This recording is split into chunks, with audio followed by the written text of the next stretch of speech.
mahal na Serafin, ilaw ka ng Pilipinas, tunay kang tanglaw namin.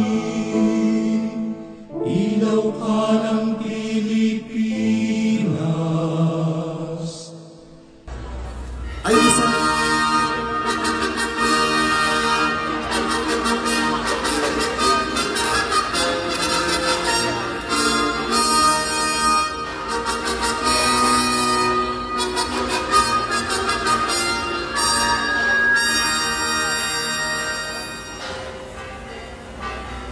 si San Sebastian ay isang kilalang santo na pinagdiriwang sa buong mundo.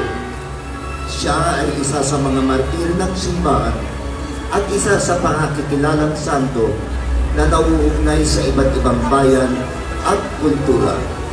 Kasama na rito ang Pilipinas. Si San Sebastian ay sinilang sa ika-3 siglo sa San Pablo, Narbonne, sa Pransya. Siya ay naglingkod bilang sundalo sa ugbonan, tulungan mga pare, mga Recoletos, mga guro at mag-aaral ng San Sebastian College, Cavite City.